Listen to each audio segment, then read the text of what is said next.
Yes. So, hello students. Good evening. How are you?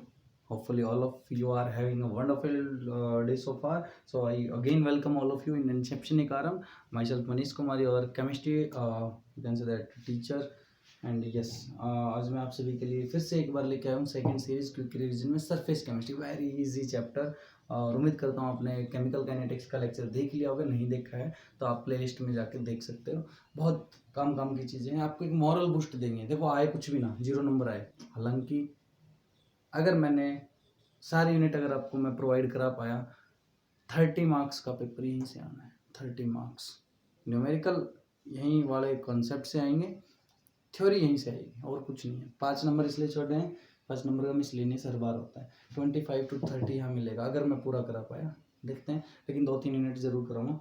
Surface chemistry आप के लिए अभी लेके आया हूँ, जरूर देखिए। पेन पेंसिल लेके डेफिनेशंस पे जाइए, डेफिनेशंस काम के आने वाले। Surface chemistry, surface means surface, please focus, understanding important है। पहला क्वेश्चन आता है सरफेस फिनोमिना क्या होता है। बेटा 2 तरह के फिनोमिना होते हैं। आपने एक चौक लिया, आपने चौक को एक इंक के अंदर डिप किया, आप देखोगे इंक के अंदर डिप करके रखोगे, थोड़ी देर बाद आप जब बाहर लाओगे चौक, जो बोर्ड पे लिखते हैं, बाहर से चौक पूरा नीला हो गया होगा। अगर ब्लू इंक लिए, ब्लैक इंक लिए तो काला हो गया होगा। आप उसको देखो, सुखाओ थोड़ी देर, 2 मिनट उसको, ताकि वहाँ जो वाटर ड्रॉपलेट्स वो टपके नहीं। उसके बाद या जो भी है वो टपके नहीं, सॉरी, वाटर ड्रॉपलेट्स कहाँ से आएंगी, वहाँ नहीं आएगी। तो जब आप उसको तोड़ोगे तो आपको पता चलेगा जो बाहर से सरफेस है वो पूरा ब्लैक है, लेकिन अंदर से गीला हो गया है। अंदर से चौक गीला है, ब्लैक नहीं है, इंक अंदर नहीं गई, लेकिन बाहर से सरफेस पूरा ब्लैक भी हो गया और नीला भी हो गया है। गीला या जो भी है, ब्लैक है और गीला है, दोनों है। तो यहाँ पे 2 तरह के फिनोमिना हुए। एक तो अंदर चौक का जो अंदर वाला पार्ट है उसको बोलते हैं बल्क। जैसे अगर कोई लिक्विड लिया तो ये जो पार्ट है इसको बोलते हैं बेटा bulk. This is what, this is bulk. और ये जो बाहर वाली सरफेस है, ये किसी भी चीज़ की, ये बाहर की सरफेस, इसको बोलते हैं सरफेस। ओके, 2 पार्ट होते हैं। सरफेस केमिस्ट्री का मतलब हमने बाहर वाला पार्ट पढ़ना है, अंदर वाले से हमें कोई मतलब नहीं है। सरफेस जो फिनोमिना होता है, सरफेस पे जो होता है बेटा, उसको बोलते हैं एडजॉर्प्शन। क्या बोलते हैं? एडजॉर्प्शन। बल्क पे जो होता है उसको बोलते हैं एब्जॉर्प्शन। एब्जॉर्प्शन। अब देखो, मैं सिंपली आपको एक्सप्लेन करता हूँ एडजॉर्प्शन और एब्जॉर्प्शन को एक सिंपल से एग्जांपल के थ्रू, कि भाई एक्चुअल में ये होता क्या है, क्या समस्या है, यहाँ पे क्वेश्चन किस तरह से आ सकते हैं। तो एक को आपको एक एग्जांपल देता हूँ। आप सभी ने कोल्ड ड्रिंक तो पी होगी, मेरे ख्याल में सभी पीते हैं कोल्ड ड्रिंक, तो है ना। तो कोल्ड ड्रिंक जब आप पीते हो तो आपने देखा होगा कोल्ड ड्रिंक में अगर ग्लास में डाली, गर्मी हो रखी है और आपने ग्लास में कोल्ड ड्रिंक डाली और 2 मिनट उसको छोड़ दिया, तो आपको क्या पता चलेगा? आप देखोगे कि भाई ऐसा हो रहा है कि वहाँ पे बहुत सारे वाटर ड्रॉपलेट उसके चारों तरफ आ रहे हैं, देखोगे ना। अरे अगर आपने यहाँ पे पेप्सी डाल दी तो यहाँ पे बहुत सारे वाटर ड्रॉपलेट्स आ जाएंगे, जो थोड़ी देर बाद वापस भी चले जाएंगे। तो देखो ये पूरा एक 2 नंबर का काम हो रहा है। जो ग्लास आपने लिया था उसके सरफेस पे जो वाटर ड्रॉपलेट्स आए, इसको बोले कि एडजॉर्प्शन हुआ। कुछ चीजें आई और सरफेस पे जमा हो गई। एडजॉर्प्शन क्यों, आप क्यों पूछ नहीं सकते हैं एब्जॉर्प्शन क्यों नहीं हुआ जैसे चौक में होता? बेटा जी ये क्या अंदर घुस जाते हैं पेप्सी के? नहीं घुसते ना, पानी तो अंदर घुस गया था चौक के। तो ये केवल क्या है? एडजॉर्प्शन। वहां पे दोनों हो रहे थे। तो आपसे पूछे what do you mean by adsorption, आप कहोगे the settling down of the, और या you can say that the attraction, या फिर आप कह सकते हो the deposition of the water molecules from the surrounding to this surface is called adsorption. लेकिन ये थोड़ी सी साइंटिफिक नहीं है। अब हमने नाम दिया कि जो वाटर ड्रॉपलेट्स आ रहे हैं, जो वाटर ड्रॉपलेट्स आ रहे हैं, जो उनको नाम दिया गया एडजोर्बेट। क्या नाम दिया गया? एडजोर्बेट। जो आ रहे हैं, जो डिपोजिट हो रहे हैं, इस सरफेस को नाम दिया गया क्या? एडजोर्बेंट। क्या नाम दिया गया? एडजोर्बेंट। जब एडजोर्बेट एडजोर्बेंट के ऊपर आके चिपक जाते हैं, डिपोजिट हो जाते हैं, तो प्रोसेस जो बनता है उसको क्या नाम दिया? एडजॉर्प्शन। अब आप डिफाइन कर सकते हो साइंटिफिकली एडजॉर्प्शन क्या है। कि adsorption is the increase in concentration of adsorbate on adsorbent. भाई ये ग्लास था, मैंने कहा ये सरफेस है, ये क्या है? सरफेस। सरफेस का नाम क्या है? एडजॉर्बेंट। और क्या हुआ? वाटर ड्रॉपलेट साइड से आके यहाँ पे चिपकने लग गए, मतलब इनकी कंसंट्रेशन यहाँ बढ़ गई ना। तो क्या हो रहा है देखो, increase in the concentration of adsorbate on adsorbent is called simply adsorption। पहला केस खत्म। एडजॉर्प्शन कर सकते हो। एडजॉर्बेट क्या है? The incoming particles that are coming on the adsorbent in the process of adsorption is called adsorbate। adsorbent क्या है? The surface on which the adsorption is occurring is called adsorbent. अच्छा आप कहोगे सर चौक वाला जो मामला था, चौक वाला जो केस था, उसके अंदर क्या हो रहा है? चौक वाले केस के अंदर तो आप कहोगे तो वो सरफेस पे भी बढ़ रही है कंसंट्रेशन और अंदर भी घुस रहा है पानी। तो बेटा एक ऐसा प्रोसेस जिसमें एडजॉर्प्शन और एब्जॉर्प्शन दोनों हो रहे हो उसको बोलते हैं जॉर्प्शन। क्या बोलते हैं उसको? a process in which the process of or phenomena in which yeah you can say, you can say that an example, such example in which the process of adsorption and absorption takes place simultaneously is called absorption. Adsorption, absorption, sorption, adsorbate, adsorbent हो गया definition. उसके बाद एक आता है बेटा ये Pepsi के गिलास में जो पार्टिकल थे ये थोड़ी बहुत देर बाद वापस भी तो चले जाएंगे, जैसे टेम्परेचर पेप्सी गर्म हुई आपकी नॉर्मल टेम्परेचर पे ये भी चले जाएंगे। इसको क्या बोलते हैं? इसको बोलते हैं, क्या बोलते हैं बताओ? अरे क्या बोलेंगे? डीजॉर्प्शन। इसको क्या बोलेंगे? Desorption, the removal of adsorbate particle from adsorbent particle by any mean is called desorption. समझ में आया? तो ये कुछ डेफिनेशन है। एक डेफिनेशन और आती है जिसको बोलते हैं अकलजन। बोले अकलजन क्या है, समझिए हमें अकलजन होता क्या है। तो आप सिंपली कहोगे अकलजन कुछ नहीं है, अगर एडजॉर्बेट हमारा क्या हो, अगर एडजॉर्बेट जो है वो हमारा मेटल सरफेस हो और एडजॉर्बेंट जो है, एडजॉर्बेंट जो है वो आपका क्या हो, गैस। सो अगर गैस आके मेटल के ऊपर अटैच हो रही है, एडजॉर्ब हो रही है, that is called occlusion. Means the adsorption in case of metal and gas is called occlusion. तो बेटा ये कुछ बेसिक पार्ट था। अभी चलते हैं सीधा जहाँ से क्वेश्चन आएगा। हमने एब्जॉर्प्शन को यहीं छोड़ के चलना है, एब्जॉर्प्शन को ज़्यादा गहराइयों में नहीं उतरना है क्योंकि वो हमारा नहीं है, हमें सरफेस पढ़ना है। सरफेस पे जो हो रहा है वो है एडजॉर्प्शन। ठीक है, अब कुछ टाइप्स आते हैं, टाइप्स ऑफ एडजॉर्प्शन। एडजॉर्प्शन के दो टाइप है बेटा जी, फिजिजॉर्प्शन और केमिजॉर्प्शन। अब यहाँ से एक इम्पोर्टेंट क्वेश्चन आता है, मैं आपको एक्सप्लेन करता हूँ। इम्पोर्टेंट है। What type of process adsorption is? Exothermic और एंडोथर्मिक। फिर हम इसको टाइप को पढ़ेंगे, एक्जोथर्मिक या एंडोथर्मिक। कैसा है भाई ये? कैसा है भाई एक्जोथर्मिक और एंडोथर्मिक? देखो एक्जोथर्मिक मतलब जहाँ से हीट रिलीज हो रही हो, एंडोथर्मिक मतलब जहाँ पे हीट की ज़रूरत पड़ रही हो। अब देखो इसका आंसर आपको अलग अलग बुक में बहुत ही अलग अलग तरीके से मिलेगा, एक क्वेश्चन लिख के दे रखो, मैं आपको एक्सप्लेन करता हूँ, आप उस एक्सप्लेनेशन से अपने आप को समझा सकते हो और बोर्ड के एग्जाम में आप इसको सॉल्व करके आ सकते हो आराम से। क्या कैसे समझेंगे हम, देखो स्टार्ट करते हैं। एक्चुअली क्या होता है कि जो एडजॉर्प्शन होता है ये अपने आप होता है, एक स्पॉन्टेनियस प्रोसेस है। देखो एक क्वेश्चन आती है जो हमने पढ़ते del G is equal to del H minus T del S, spontaneity equation. Del G अगर हमारा बेटा हो नेगेटिव तो रिएक्शन होती है स्पॉन्टेनियस। स्पॉन्टेनियस का मतलब अपने आप हो जाए। तो आपने पेप्सी का ग्लास लिया, पेप्सी डाली, आप चले गए, 2 मिनट बाद आ रहे हो, आपने कुछ नहीं किया, यहाँ पे वाटर ड्रॉपलेट्स आप ऑब्जर्व कर सकते हो, अपने आप हुआ ना, मतलब डेल जी कैसा होना चाहिए, नेगेटिव। अब बेटा एक टर्म होती है एंट्रोपी, एंट्रोपी डेल एस। देखो डेल एस जो होता है वो सबसे ज़्यादा होती है गैसियस पार्टिकल की, फिर लिक्विड की, फिर सॉलिड की। और देखो ये जो वाटर ड्रॉपलेट्स यहाँ आए हैं ये पहले कहाँ थे, दूर दूर थे, गैसियस फॉर्म में यहाँ पे घूम रहे थे वेपर की फॉर्म में, और ये जैसे ही टेम्परेचर डिफरेंस दिखा ये आके यहाँ डिपॉजिट हो गए। मतलब क्या हो रहा है अगर मैं आपसे कहूँ कि एंट्रोपी जो गैसियस थी, गैसियस फेज जो ज़्यादा एंट्रोपी था वो लिक्विफाई हो रही है, वो ड्रॉपलेट्स की फॉर्म में आ रही है, मतलब लिक्विड की तरफ आ रही है, मतलब ज़्यादा से कम। तो आप कहोगे कि यहाँ पे डेल एस जो है घट रही है, तो घटने के लिए हम क्या लिखेंगे, डेल एस नेगेटिव। देखो डेल जी इसमें क्या क्या होता है, पॉजिटिव नेगेटिव होता है, डेल एस नेगेटिव होता है। तो एक बार इन वैल्यूज को हम पुट करके देखते हैं कि भाई let say del G is equal to del H minus T del S.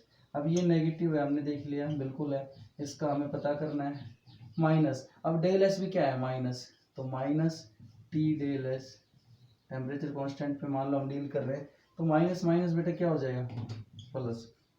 अब मुझे आप ये बताइए इस टर्म को नेगेटिव आने के लिए, ये तो नेगेटिव है नहीं, ये तो पॉजिटिव आ चुकी, डेल एच को क्या होना पड़ेगा, ये टर्म नेगेटिव कब आ सकती है, जब डेल एच क्या हो, नेगेटिव, और नेगेटिव कितना, मैग्नीट्यूड में इससे ज़्यादा। मतलब क्या होगा कि ये रिएक्शन स्पॉन्टेनियस तभी होगी जब डेल एच क्या आएगा, नेगेटिव, और वो भी कितना, greater than T del S.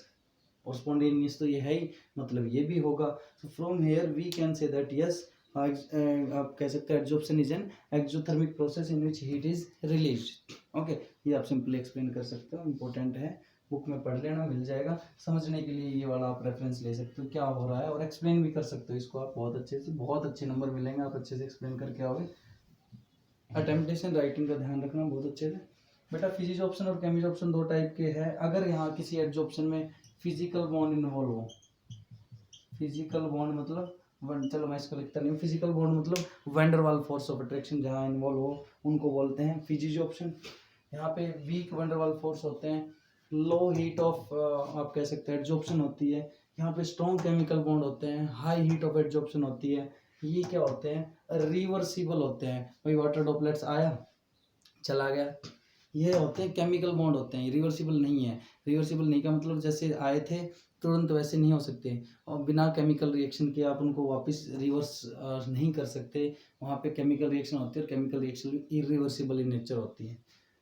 तीसरा आप कह सकते हो, हाँ यहाँ पे क्या है भाई, कोई केमिकल बॉन्डिंग इन्वॉल्व नहीं होती, यहाँ पे क्या है, केमिकल बॉन्डिंग इन्वॉल्व होती है। तो ये सारी चीज़ें आप इनमें दोनों के डिफरेंस में एक टेबल मिलेगी, आप जरूर पढ़ लेना। एक डिफरेंस एड्जॉर्प्शन का, एक डिफरेंस एब्जॉर्प्शन का, और इसके अलावा आपको ये सारा पढ़ना है। ये जो आपका फिजिक्स ऑप्शन है ये मल्टी लेयर बन जाता है, एक वाटर ड्रॉपलेट्स की, एक वाटर ड्रॉपलेट्स। केमिज ऑप्शन है जो आपका, वो कैसा हो जाता है बेटा, ये मोनोलेयर होता है, इसके ऊपर एक ही लेयर होती है, ठीक है। अब यहाँ पे पढ़ना क्या है, इंपॉर्टेंट हमने पढ़ना effect of temperature. Effect of temperature देखो डिफरेंस है, पढ़ सकते हो, मैं कराने लगूंगा 2 घंटे की क्लास हो जाएगी, इतना नहीं करना, क्विक रिवीजन है। आप वो टेबल उठा के पढ़ना, 4 डिफरेंस याद करना, 8 याद करके 2 लिखने के बजाय 4 याद करो, 4 लिख के आओ, that is better way. Okay, तो देखो effect of temperature, physics option को समझो, this is kind of physics option. ये वाटर ड्रॉपलेट्स इसके ऊपर आ गए, और एक केमिज ऑप्शन का केस ले रहा हूँ कि कोई सरफेस है उसके ऊपर केमिकली यहाँ पे एड्जॉर्प्शन हो रहा है, बॉन्ड बन रहे हैं, ठीक है। अब मैं कह रहा हूँ दोनों केस में मैं टेम्परेचर बढ़ाऊंगा, क्या होगा बेटा, ये तो क्या होगा, आप बताओ, पेप्सी का गिलास रखा आपने, उसमें वाटर ड्रॉपलेट्स आ गया, आपने टेम्परेचर बढ़ा दिया, ये ड्रॉपलेट्स यहाँ दिखेंगे, कुछ नहीं दिख रहा है यहाँ, ड्रॉपलेट्स नाम की कोई चीज़ यहाँ मिलेगी नहीं आपको। इसका मतलब क्या हुआ कि अगर आप टेम्परेचर क्या करोगे, अगर आप टेम्परेचर इंक्रीज करोगे तो आपका क्या होगा, आपका एड्जॉर्प्शन जो है, आपका एड्जॉर्प्शन घटेगा। मतलब अगर मैं ग्राफ बनाऊं, देखो एड्जॉर्प्शन का जो ग्राफ बनेंगे वो हमेशा ये बनेंगे x/m के रिस्पेक्ट में, इसको बोलते हैं extent of adsorption, extent of adsorption, extent of adsorption with respect to, या तो p बनाएंगे या t बनाएंगे। p के रिस्पेक्ट में बनाएंगे तो t कांस्टेंट, t के रिस्पेक्ट में बनाएंगे तो p कांस्टेंट, t कांस्टेंट तो आइसोथर्म, p कांस्टेंट तो आइसोबार। तो यहाँ हम टेम्परेचर का इफेक्ट दे रहे हैं, तो p क्या रहेगा आपका, कांस्टेंट। कांस्टेंट p का मतलब ये क्या है, आइसोबार। बेटा जैसे जैसे टेम्परेचर बढ़ा, जैसे जैसे टेम्परेचर बढ़ रहा है, ये टेम्परेचर ले लिया इधर x/m, एड्जॉर्प्शन क्या हो रहा है आपका, घट रहा है। This is the graph of effect of temperature on physics option. Physics option पे ये ग्राफ आपसे पूछे क्यों हो रहा है भाई डिक्रीज, क्योंकि भाई टेम्परेचर बढ़ाने से वीक वन डबल फोर्स हट रहे हैं, टूट रहे हैं, और ये धीरे धीरे क्या हो रहा है, डिजॉर्ब होता चला जाता है, डिजॉर्प्शन का प्रोसेस हो जाता है। सो ये ग्राफ ही आएगा। आपसे पूछे केमिज ऑप्शन में भी क्या होगा, केमिज ऑप्शन में भी घटना ही चाहिए। क्या होता है बेटा, केमिज ऑप्शन का जब ग्राफ पढ़ते हैं हम, इम्पोर्टेंट है वो ग्राफ कुछ ऐसा पढ़ते हैं, इस टाइप का ग्राफ आता है आपका। बोला भाई इसमें क्या समस्या है, ये ऐसा क्यों आया, तो देखो क्या हो रहा है, आप देख सकते हो इनिशियली अगर इस पार्ट को मैं छोड़ दूँ, इसको ढक ले, तो ये भी कैसा है, डिक्रीज ही हो रहा है, जैसे ये डिक्रीज हो रहा है, यही तो हो रहा है। थोड़ी सी कर्व को इसकी जैसे बना लो, हाँ इस तरह से कर लो, ठीक है, डिक्रीज ही हो रहा है। लेकिन बोला कि भाई इनिशियली क्या समस्या है, इनिशियली इंक्रीज क्यों हो रहा है, तो देखो ध्यान से समझना बेटा, इनिशियली क्या होता है, केमिज ऑप्शन के अंदर केमिकल बॉन्डिंग इन्वॉल्व होती है। मान लो आपने कुछ केमिकल इस सरफेस पे आए और ये एड्जॉर्ब हो गए, लेकिन कुछ अनएड्जॉर्ब पार्टिकल भी तो यहाँ बच गए। और जब मैं हीट करूँगा तो ये अनएड्जॉर्ब क्यों बचे, क्योंकि भाई इनके पास sufficient amount of activation energy नहीं थी, इन्होंने कोलाइड करके इतनी एनर्जी जनरेट नहीं की थी कि प्रोडक्ट बना सके। लेकिन जैसे ही मैंने टेम्परेचर बढ़ाया, इनके पास वो सफिशिएंट अमाउंट ऑफ एनर्जी आ गई, ये डिजॉल्व होना शुरू हो गया, एड्जॉर्ब होना शुरू हो गया, फिर एड्जॉर्ब हो रहा है, एड्जॉर्ब। तो इनिशियली जो आपकी कह सकते हो हीट दे रहे हो, जो टेम्परेचर बढ़ा रहे हो initially, that is consumed in किस में काम आ रही है, तो increase the activation, to consumed as provide the activation energy, ये इनको एक्टिवेशन एनर्जी प्रोवाइड करे टू गेट एड्जॉर्ब्ड, तो इनिशियली एड्जॉर्ब हो रही है, एक बार जब सारे के सारे एड्जॉर्ब हो गए, ये सब गायब हो गए, अब आप और बढ़ा रहे हो, अब टेम्परेचर कंटिन्यूसली बढ़ रहा है, अब क्या होगा, ये सरफेस की ये जो बॉन्डिंग हुई इनके बीच में इनको तोड़ेगा और अल्टीमेटली क्या होगा, डिक्रीज। तो effect of temperature on physisorption and chemisorption, दो ग्राफ है, इंपॉर्टेंट है, पढ़ लेना। फिजियोप्शन में सारा का सारा घटता है शुरू से आखिरी आखिरी तक, यहाँ इनिशियली बढ़ता है फिर घटता है। इनिशियली क्यों बढ़ता है, because the heat transfer the temperature increases is used as an activation energy for the components, or you can say the constituent particles that are adsorbed on the surface. Effect of temperature, अब इनको क्या बोलते हैं, isobar, ये क्या बोलते हैं, isobar. आपसे कहे कि आइसोबार बनेंगे जी, कैसा आइसोबार जी, आइसोबार का मतलब हो गया, अगर सरफेस से आया अपनी क्वेश्चन पहचाने तो सिंपल वो पूछ रहा है केमिज ऑप्शन और फिजिक्स ऑप्शन पे इफेक्ट ऑफ टेम्परेचर बताइए बेटा। अगला है effect of pressure, effect of pressure on adsorption. देखो सिंपल है ये, effect of pressure on adsorption, adsorption पे एक प्रेशर का क्या इफेक्ट होता है, इसी को बोला जाता है effect of pressure on adsorption, effect of pressure on adsorption, इसी को ही बोला जाता है बेटा फ्रेंडलिच एडजॉर्प्शन। अच्छा बताओ, प्रेशर का इफेक्ट देख तो टेम्परेचर कैसा होगा, कांस्टेंट, तो इसको क्या बोलेंगे, आइसोथर्म, मतलब कांस्टेंट टेम्परेचर। बेटा क्या हो रहा है, देखो ध्यान से देखना, इंपॉर्टेंट है।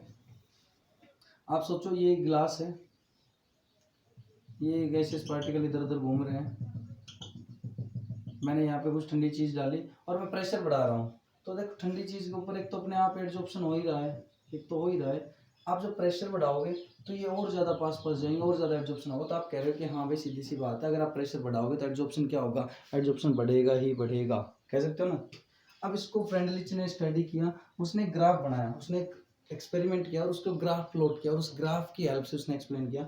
उसने क्या कहा, देखो लिखते टाइम लिखोगे, अगर क्वेश्चन है define the effect of pressure on adsorption तो भी ये लिखना है, अगर डिफाइन फ्रेंडलिच एडजॉर्प्शन आइसोथर्म तो भी ये लिखना। आप लिखोगे, क्या लिखोगे कि according to Freundlich adsorption isotherm, if we plot a graph between, किस किस के बीच में ग्राफ प्लॉट होगा बेटा, x/m और p, और यहाँ लिखोगे कांस्टेंट t, या फिर इसको लिख दोगे आइसोथर्म। ओके, तो उसने क्या किया कि जब इनिशियली उसने प्रेशर बढ़ाया, इनिशियली जब प्रेशर बढ़ाया जो लो प्रेशर था, तो एक्सटेंट ऑफ एडजॉर्प्शन बढ़ता गया, जैसे जैसे प्रेशर बढ़ाया एक्सटेंट ऑफ एडजॉर्प्शन बढ़ता गया। लेकिन जब मॉडरेट प्रेशर पे आ गए, ये था आपका इतना part low pressure, low pressure, लेकिन जैसे थोड़ा सा प्रेशर मॉडरेट की तरफ चलने लगे, आपका जो था वो डायरेक्टली ना होके वो उसने एक कर्व वाला रूप ले लिया, ये मॉडरेट टेम्परेचर, और जब प्रेशर क्या हो गया बहुत हाई, तो बोला भाई हाई प्रेशर पे ये बिल्कुल क्या हो गया, कांस्टेंट, स्ट्रेट लाइन बनानी है आपने, कैसा हो गया ये, कांस्टेंट। तो उसने तीन तरह के ऑब्जर्वेशन किए, यहाँ से यहाँ तक, यहाँ से यहाँ तक। बोला भाई शुरू में क्या हो रहा है, x/m is directly proportional to p, last में क्या हो रहा है, पैरेलल हो जा रहा है, मतलब p की पावर 0। बोला बीच में भाई डायरेक्टली प्रोपोर्शनल टू p की पावर 1/n, और भाई 1/n क्या है, 0 और 1 के बीच में है, p की पावर 1 और p की पावर 0 के बीच में। तो ये था बेटा एडजॉर्प्शन आइसोथर्म कि at low pressure extent of adsorption is directly proportional to p की power 1, extent of adsorption is directly proportional to p की power 1, at moderate temperature this is directly proportional to p की power 1/n, at high pressure it is independent of the pressure independent हो गया।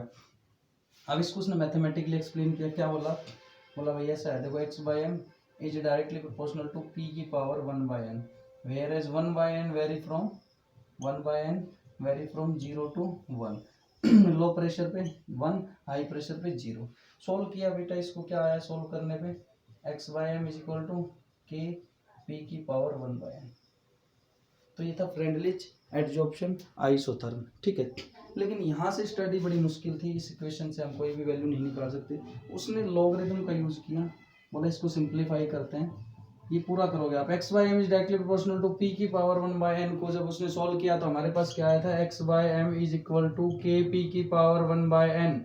अब मैं कह रहा हूँ इसकी तरफ दोनों तरफ लॉग ले लो, इसके दोनों तरफ क्या ले लो, लॉग ले लो, ये p इसके साथ रहेगा p की पावर 1/n। जब लॉग लेंगे बेटा तो मैं लिख सकता हूँ log of x/m is equal to log of k और p की पावर 1/n।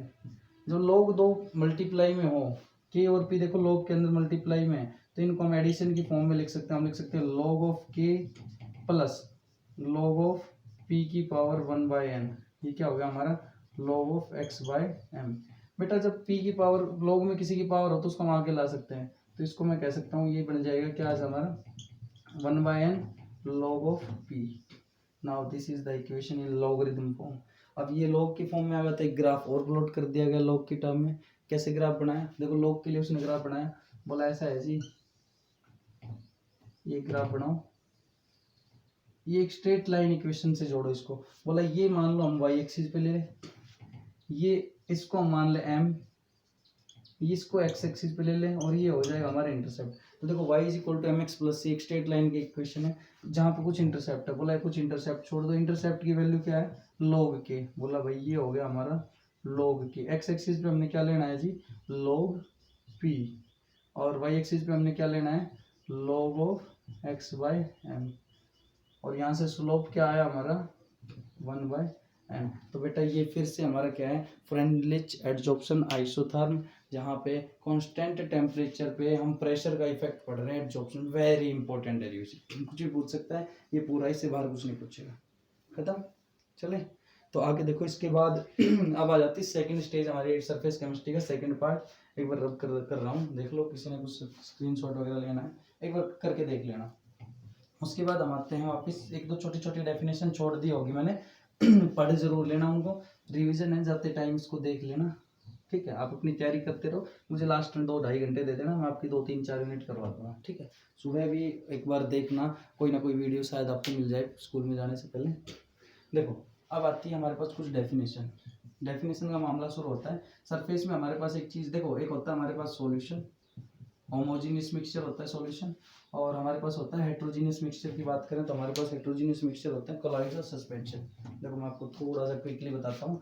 जो मिक्सचर होते हैं बेटा हमारे mixture, there are 2 types of mixture, one is homogeneous mixture, और दूसरा क्या होता है हमारा heterogeneous mixture. So students the second part जो सरफेस केमिस्ट्री में हमने पढ़ना है, फ्रेंडलिच एडजॉर्प्शन आइसोथर्म के बाद जो सेकंड पार्ट है that is in regard to colloidal state, that is colloidal state sorry. So colloidal state को समझने से पहले मैं आपको थोड़ा सा पीछे लेके चलता हूँ। हमारे पास मिक्सचर होते हैं, एक प्योर सब्सटेंसेस होते हैं जो होते हैं एलिमेंट्स एंड कंपाउंड। एक मिक्सचर होते हैं, मिक्सचर को 2 तरह से डिवाइड किया गया है on the basis of uniform distribution, on the basis of uniform distribution. One is homogeneous mixture, and other one is heterogeneous mixture. Second one is heterogeneous mixture. Students heterogeneous mixture के further 2 types है, one is colloids और second is suspension, colloids and suspension. Okay, and homogeneous mixture is simply called solution. Okay, homogeneous mixtures को simply solution बोल दिया जाता है, इन्हीं को एक ट्रू सॉल्यूशन भी बोला जाता है। तो बेसिकली इन तीनों के बीच जो डिफरेंस है सॉल्यूशन, कोलॉइड्स और सस्पेंशन, इनका बेसिक डिफरेंस है particle size. They are different from each other by on the basis of particle size. Solution का पार्टिकल साइज होता है, ट्रू सॉल्यूशन का स्मॉलेस्ट होता है ऑफ द रेंज 1 नैनोमीटर और less than this, less than 1 nanometre. 1 nanometre को आप कह सकते हो 10⁻⁹ metre, less than this. Suspension के जो लार्जेस्ट होते हैं size greater than 1000 nanometer. Okay, greater than 1000 nanometer means they are greater than 10⁻⁶ meter. सस्कोलाइड्स जो होते हैं 1 to 1000 नैनोमीटर की रेंज में होते हैं। 1 to 1000 नैनोमीटर की रेंज के जो आपके मिक्सचर होंगे, दोज आर कॉल्ड कोलॉइड्स। अब बेटा क्या करना है इनमें डिफरेंस क्या, देखो ट्रू सॉल्यूशन के पार्टिकल कभी सेटल डाउन नहीं होते, ये भी सेटल डाउन नहीं होते, ये सेटल डाउन हो जाते हैं, तो ये पार्टिकल साइज बड़ा है। ये यूनिफॉर्म डिस्ट्रीब्यूशन है, नॉन यूनिफॉर्म डिस्ट्रीब्यूशन है, नॉन यूनिफॉर्म डिस्ट्रीब्यूशन है। ये एक स्पेशल प्रॉपर्टी शो करता है जिसको बोले टिंडल इफेक्ट। ये टिंडल इफेक्ट शो करता है जिसको बोले स्कैटरिंग ऑफ लाइट। अब हम पूरा हमारा फोकस कोलॉइड्स पे होगा। हम सॉल्यूशन को, सस्पेंशन को छोड़ देते हैं। एग्जांपल आप ले सकते हो सॉल्यूशन का सॉल्ट प्लस वाटर, सस्पेंशन का मडी वाटर, कोलॉइड्स का नेवर के एग्जांपल हम पढ़ेंगे। तो जैसा हमने पढ़ा था, सॉल्यूशन जो होता है उसके दो कंपोनेंट होते हैं बेटा, सोल्यूट प्लस सोलवेंट।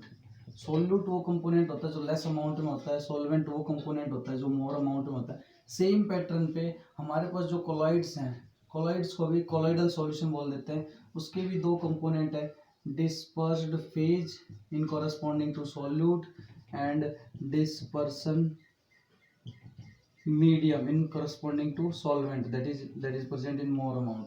तो कोलॉइड्स भी सेम दो तरह के कंपोनेंट है। अब जिस तरह से डिफरेंट डिफरेंट टाइप्स के हमने 9 तरह के सॉल्यूशन पढ़े थे on the basis of type of solute and solvent, हमारे पास क्या है, हमारे पास कोलॉइड्स की भी डिफरेंट डिफरेंट टाइप्स हैं। फॉर एग्जांपल अगर मैं ले लेता हूँ डिस्पर्सन मीडियम, हम शुरू करते हैं यहाँ से। अगर मैं लिक्विड से कहानी शुरू करता हूँ, हमारे पास लिक्विड है डिस्पर्सन मीडियम, हमारे पास सॉलिड है डिस्पर्सन मीडियम, हमारे पास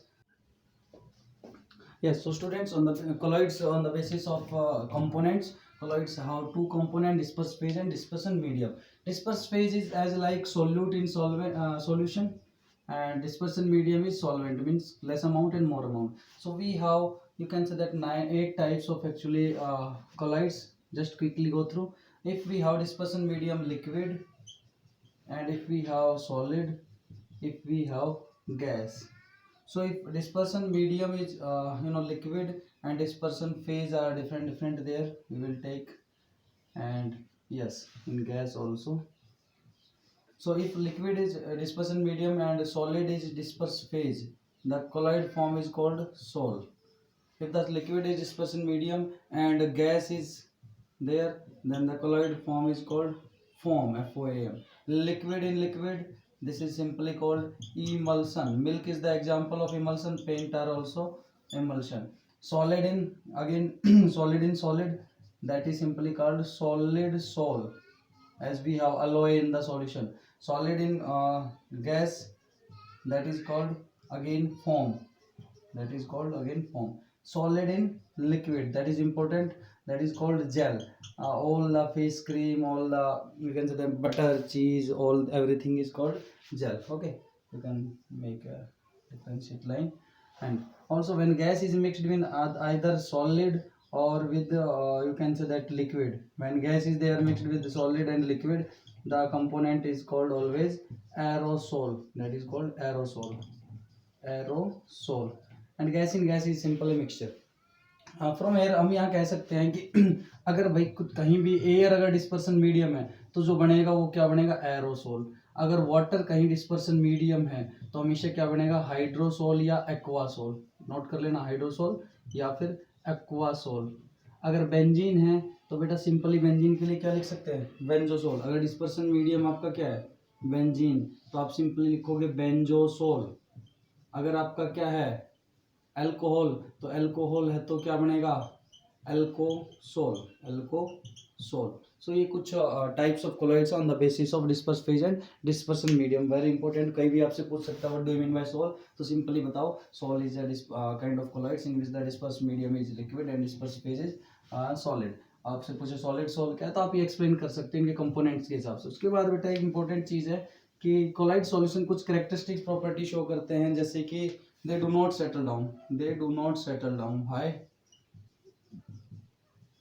क्वेश्चन पूछा जाता है why colloidal particle do not settle down, due to Brownian movement, due to Brownian movement, Brownian motion. क्या होता है ये बेटा, क्या होता है, कोलॉइडल पार्टिकल का साइज 1 नैनोमीटर से 1000 नैनोमीटर की रेंज में होता है और they are generally found in charge form.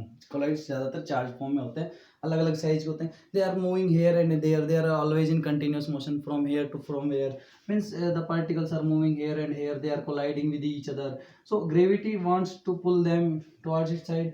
But if we have a colloidal particle here, if we have a colloidal particle here, they are moving, gravity wants to settle down them, but they strike with each other and they generate so much energy that they can overcome this gravitational pull. इसलिए वो क्या है, एक दूसरे से दूर भागते जाते हैं, इधर उधर zigzag motion में होते हैं। तो Brownian movement is nothing but zigzag motion of colloidal particle is called Brownian movement, and due to the Brownian movement colloidal particle never settle down. जो second एक term आती है कि कोलाइडल पार्टिकल जो है, ये आपको कहे कि कॉपर सल्फेट सॉल्यूशन है और एक पेंट है ब्लू कलर का, दोनों ब्लू कलर के हैं, आपको एक लाइट दे दी जाए, कैसे पता करोगे कौन सा कॉपर सल्फेट है कौन सा पेंट? बेटा पेंट मान लो ये है, तो ये क्या है? Colloid, paint is a colloid, और कॉपर सल्फेट आपका क्या है? That is a solution. तो लाइट क्या होते हैं, जैसे आप बीम ऑफ लाइट को यहाँ से पास करोगे तो यहाँ पे ये जो कोलॉइड है, it can scatter the path of light, क्योंकि यहाँ पे कोलॉइडल पार्टिकल मूव कर रहे हैं, they can scatter the particle, they can scatter the beam of light. लेकिन अगर आप सॉल्यूशन में पास करोगे तो ये निकल जाएगी, आपका सॉल्यूशन इल्यूमिनेट होगा, आप पाथ ट्रेस नहीं कर पाओगे कि आपका जो लाइट है वो कहाँ से जा रही है।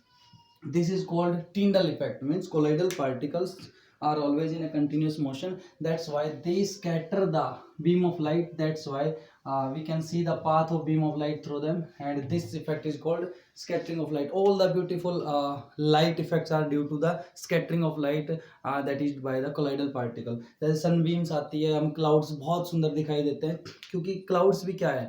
Clouds are also a colloids, liquid in आप कह सकते हो गैस। तो वहाँ पे भी जब लाइट बीम आती है तो स्कैटर हो जाती है, दैट्स वाई वो ब्यूटीफुल लाइट दिखती है। जो हेड लैम्प होते हैं, स्ट्रीट लाइट्स होती है, all are you know kind of scattering, they are showing Tyndall effect. उसके बाद बेटा एक डेफिनेशन आती है इलेक्ट्रोफोरेसिस। इलेक्ट्रोफोरेसिस बोले, इलेक्ट्रोफोरेसिस या इसी का दूसरा नाम है कैटाफोरेसिस। बोले कैटाफोरेसिस क्या है, लिखिए जल्दी से। इलेक्ट्रोफोरेसिस और कैटाफोरेसिस, मैंने कहा कोलाइडल पार्टिकल क्या है? चार्ज इन नेचर है, positive negative positive negative positive positive negative, इस तरह से। अगर मैं यहाँ पे कोई इलेक्ट्रिक फील्ड लगा दूँ तो इलेक्ट्रिक फील्ड क्या है? चार्ज पार्टिकल को अपने अलाइनमेंट में लाना चाहिए, अपने अकॉर्डिंग मूव कराना चाहिए। तो ये सारे एक पर्टिकुलर डायरेक्शन में मूव करना शुरू कर देंगे, और इसी को कहते हैं electrophoresis. The movement of colloidal particle under the influence of electric field is called electrophoresis या कैटाफोरेसिस। एक डेफिनेशन आती है दूसरी, जिसको बोलते हैं कोगुलेशन। बताओ भाई कोगुलेशन क्या है? कोगुलेशन से पहले हम एक और पढ़ लेते हैं, जिसको बोलते हैं पेप्टाइजेशन। पेप्टाइजेशन बेटा जो हमारे सिलेबस में प्रिपरेशन ऑफ कोलॉइड्स है, उसका एक ये दे रखा है, पेप्टाइजेशन मेथड है। क्या करना होता है? हमने एक फ्रेशली प्रिपेयर्ड प्रेसिपिटेट लेना है, एक टेस्ट ट्यूब लें, उसके अंदर कुछ फ्रेशली प्रिपेयर्ड प्रेसिपिटेट हमने लिए। हमारे में एग्जांपल है फेरिक हाइड्रोक्साइड का, FeOH का होल थ्राइस, ये लिए। यहाँ पे हमने एक डिस्पर्सन मीडियम लिया, एक सूटेबल डिस्पर्सन मीडियम लिया, उसके अंदर हमने ये ट्रांसफर किया, और उसके अंदर हम इलेक्ट्रोलाइट डालते हैं FeCl3। मान लो हमने वाटर लिया, वाटर के अंदर FeOH का होल थ्राइस, ये हमने प्रेसिपिटेट डाले, these are solid, this is water, that is true solution, this is suspension, और you can say that solid solution. जब हम इनको डालेंगे, इनको मिक्स करेंगे, शेक करेंगे in the presence of FeCl3, तो ये जो हमारे पास एक सॉल्यूशन बनेगा, इस सॉल्यूशन के particle size colloidal particle size की रेंज के होंगे। सो जो ये हमारा सॉल्यूशन बना, इसको क्या बोलेंगे? Colloidal solution. इसको क्या बोलेंगे? Colloidal solution. तो पेप्टाइजेशन क्या हुआ? The preparation of colloidal solution by adding some freshly prepared precipitate into a dispersion medium in the presence of an electrolyte, suitable electrolyte, and we shake it continuously to prepare a colloidal solution. So the process is called peptidization. आप definition book से अच्छी सी देख सकते हैं, क्योंकि quick revision है, definition लिखवाऊंगा, time लेंदी हो जाएगा, कोई फायदा नहीं। Peptization is the process of formation of colloidal solution by shaking suitable precipitate in suitable dispersion medium in the presence of electrolyte is called peptidation. अब जो ये इलेक्ट्रोलाइट यूज किया बेटा, इसी को बोलते हैं पेप्टाइजिंग एजेंट। आपसे पूछे what do you mean by peptizing agent, क्या होता है जी? The electrolyte suitable electrolyte used in the peptization is called peptizing agent. Simply ये इसको चार्ज पार्टिकल कोलॉइडल पार्टिकल की रेंज में लाने के लिए काम करता है। उसके बाद अगली डेफिनेशन है कोगुलेशन।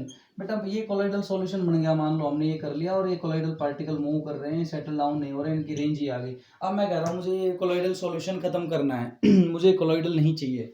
मैं क्या करूँगा? इसके अंदर कुछ और इलेक्ट्रोलाइट डाल लूँगा। वो इलेक्ट्रोलाइट क्या करेगा? इन चार्ज पार्टिकल्स को इकट्ठा कर देगा, कोगुलेट एग्रीगेट कर देगा इकट्ठा, और ये क्या हो जाएंगे? यहाँ सेटलिंग डाउन शुरू हो जाएंगी।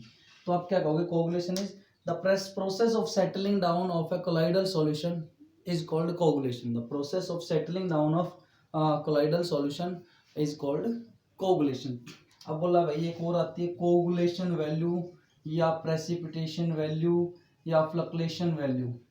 तीन चीजें आती है कि मतलब है coagulation, flocculation and precipitation. The amount of electrolyte used to settle down the colloidal particle of a colloidal solution is called coagulation value. Simple आप ये यहाँ से पढ़ सकते हो. इसके अलावा कोई डेफिनेशन क्या बच गया हमारे पास? इसके अलावा कोई डेफिनेशन नहीं बची है. अब हमारे पास देखो हमने टाइप्स ऑफ कोलॉइड्स पढ़ लिए किस किस के बेस पे डिस्पर्स फेज और डिस्पर्सन मीडियम के हिसाब से 8 पढ़े. अब बेटा एक आता है हमारे pass on the basis of size. हमारे पास मल्टी मॉलिक्यूलर मैक्रोमोलिकुलर होते हैं और एसोसिएटेड कोलॉइड्स होते हैं. सिंपल डेफिनेशन मिलेंगे, आप वहाँ से पढ़ लेना, जरूर पढ़ लेना. मल्टी मॉलिक्यूलर, मैक्रोमोलिकुलर और एसोसिएटेड. एसोसिएशन से बनना, मैक्रो एक बड़ा टूट के छोटे छोटे पार्टिकल कोलॉइडल रेंज में आ जाएंगे. ये एसोसिएशन से कोलॉइडल रेंज में पार्टिकल आ जाएंगे. यहाँ पे बहुत सारे छोटे छोटे पार्टिकल मिलके सॉल्यूशन के और कोलॉइडल रेंज में आ जाएंगे. तो 3 टाइप्स के हमारे पास कोलॉइडल और होंगे on the basis of particle size.